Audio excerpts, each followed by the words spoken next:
The key to getting out of an unmotivated rut. 2 words we think about when we're trying to get out of a rut. Motivation, inspiration. Mm-hmm. People use these 2 words interchangeably. Mm-hmm. Both important, but there's a difference, a distinct difference between the 2 words. People that get better results, if you're wanting better results, longer term results, they don't just motivate themselves. They get inspired. So you might have a song that pumps you up or a message that pumps you up, and it's a short-term motivation. But the key to long-term results, staying out of those ruts, turning those ruts into ditches so they can be used properly, that's a whole other message.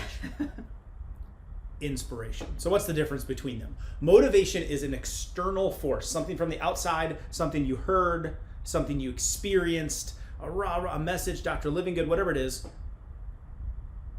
It's an external force that moves you forward, right? With what it does. Inspiration comes from the inside. Isn't that good? From the outside, motivating force, inspiration is from within. So our goal, even on Mondays, we'd like to motivate you, right? But it isn't to motivate you only. Our main goal is to inspire you towards life change. That would be our intention with it, and it should be yours too, I believe. So a few traits of an inspired person. How do we become this inspiration? How do we cultivate this internal, yes, I'm going to get it done? 1, optimist. Got to be an optimistic person. So looking at things from a, you know what? I know it's a challenge. You know what? That is a problem, but those are the things that bring the solutions. Those are the things that bring the results. The scale didn't move in the last week, but I'm doing the right habits. I'm down, but I'm not out. That optimism, and you got to get in your ears and around you people that bring that. I just don't do well around pessimistic people. I don't do well around hypothetical people. It hasn't happened yet. Go create it. Why are we living way out there? What would you do if 10 years from now? I don't know. I'm just going to work about 10 minutes from now and work what I got, right? There's a posture of humility in this inspired being. I think this is so underrated. Humility is so underrated.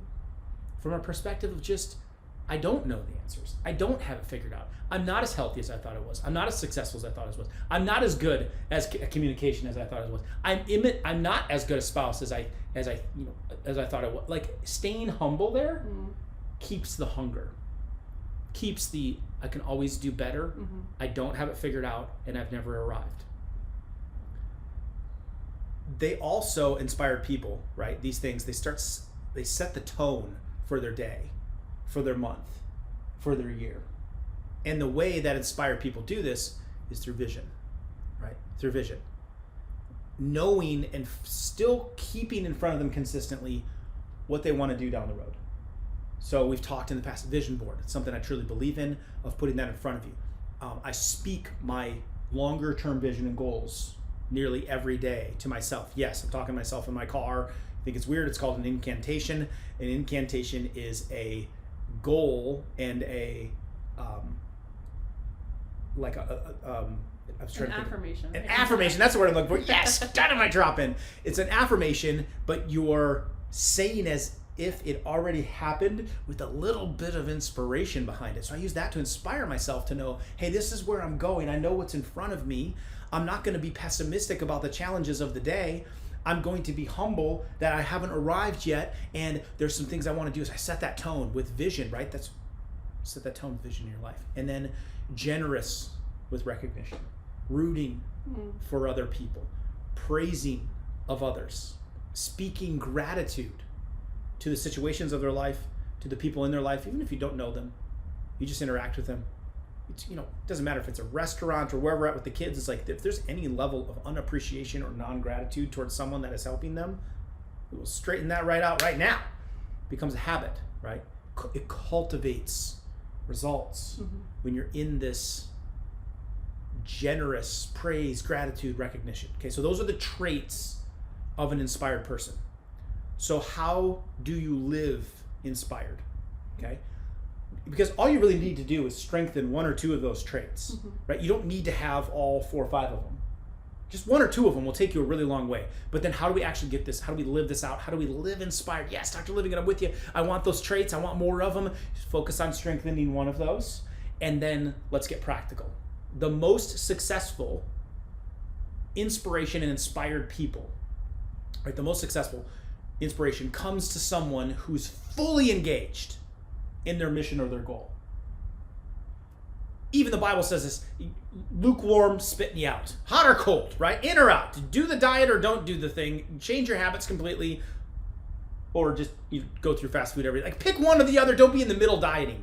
Be a healthy person that makes healthy decisions, or don't, right?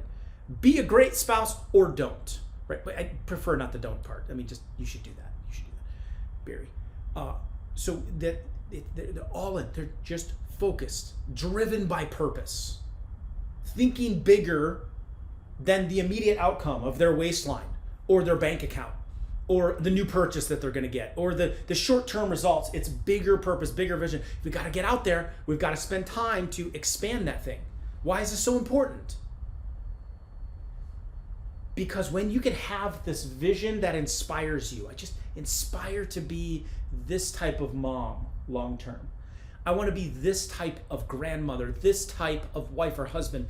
I want to look this way. I want to experience this in life. I want to contribute this to my job. When you're thinking about those things and you start going past a day or a week or a month and you get into a year or 3 years or 5 years of things that you really want to be about and you are all in and you are committed to those and you're passionate about those drive your standards. Those drive your values. This is what makes you tick. You go through the drive-through because we don't have a huge vision for what you want to feel like energy-wise. The way you want to contribute to your kids when you get home, you're wiped out of energy because you just inputted garbage and it's outputting low energy. See, so it's not an option for me because I can't have that kind of energy drain, for an example. But I'm not perfect. I have other areas that I'm working on, but I just want to use that as an example that your vision, this inspiration, dictates your values and your standards. The values and your standards drive your decisions, what you're going to do each day. Your decisions drive your actions. You decide to not hit snooze. You decide to get the workout in. You decide to go past Chick-fil-A. Yes, super toxic. Whole other video I'll teach you sometime. What? Did you just talk about God's chicken like that? Well, we can go there if you want to. But that action done regularly starts to create your habits. You have habits, whether you believe them or not. You have a habit of eating way too late. You have a habit of sleeping in. You have a habit of, these are habits that created from the actions, which keep going all the way back. But those habits, that's what creates your lifestyle. You have a lifestyle. Is it a healthy one or unhealthy one? Is it a successful one or an unsuccessful one? Is it running off motivation that's got to be refueled every single day? Or is it an inspired being that's making a difference? And when you do this, when you can get to that point, have that vision, set it up, raise your standards, drive your decisions, make better actions, and those start snowballing into habits, which creates a lifestyle for you to live good. That's our whole intention for you. And when you can do that, when you are inspired, not only do you live good, but then you do good in the world. And this is where things get much bigger, of getting out of this rut, of getting you inspired. Who do you need to be an inspiration for? Because when you inspire yourself and you start figuring this out yourself, it starts permeating into your life, into your kids, into your spouse, into your coworkers, into your friend, into your family. You start inspiring other people and all boats start rising. And then it's this compounding effect of inspiration. That's the power of inspiration. That's the difference between inner motivation to get yourself cranked up for a few hours or a few days from an external source to it just oozes up and you're filled up and it comes out of you. Starts with vision, starts with an optimistic outlook, starts with a posture of humility and a tone that's set for the day with that vision. And it is surrounded in gratitude and appreciation. So, who do you need to be an inspiration for? Comment below, like the video, comment below, subscribe for more of this, but let me know Who do you need to be an inspiration for? That's got to be the focus. That will help you go further from getting your workout in for the day, for making the right nutritional choice. If you can get that source of inspiration, and there's nothing more powerful than who you need to be an inspiration for so that they can be inspired. So comment below. I'd love to hear it. More resources below for you as well. Check out these next videos to get unstuck and to unlock your full potential in you, because at the end of the day, you are the solution.